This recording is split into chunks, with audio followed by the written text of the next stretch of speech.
જૂનાગઢમાં સક્કરબાગ ઝૂમાંથી રીંછ ફરાર થઈ ગયું। કસ્તુરબા સોસાયટીમાં રીંછના આંટાફેરા સામે આવ્યા। સોસાયટીમાં રીંછના આંટાફેરાથી સ્થાનિકોમાં ભયનો માહોલ છે। સક્કરબાગ ઝૂ દ્વારા રીંછનું રેસ્ક્યુ કરવામાં આવ્યું। જૂનાગઢના સક્કરબાગ ઝૂમાંથી આ રીંછ ફરાર થઈ ગયું હતું અને કસ્તુરબા સોસાયટી પાસે પહોંચી ગયું હતું। ત્યાં રીંછના આંટાફેરાથી સ્થાનિકો ડરી ગયા હતા, પરંતુ આખરે આ રીંછનું રેસ્ક્યુ કરવામાં આવ્યું છે।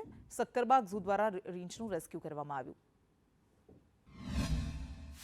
પેલા સમયમાં દીપડા ને સિંહ ને ઘણા આવતા।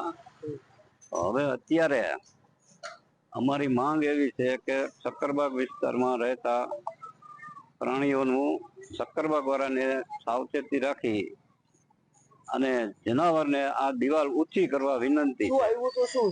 રીંછ આવ્યું હતું।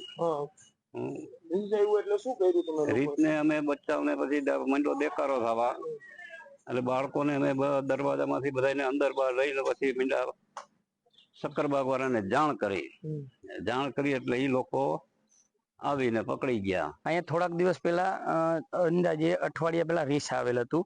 આની પહેલા અગાઉ પણ દીપડો આવ્યો હતો અને ત્યાં ઓલા છોકરાને મારી લીધું હતું। અત્યારે અહીંયા દિવાલ મોટી કરવી પડે અને આ રીંછ જેવા જનાવર જો આ જંગલમાંથી અહીંયા આવતા રહી સક્કરબાગમાંથી તો એની જવાબદાર વ્યક્તિ કોણ, એની પર પગલાં લેવા પડે। અને અહીંના લોકો ડરના માહોલ હતો, પછી રીંછને રેસ્ક્યુ કરી અને લઈ ગયા।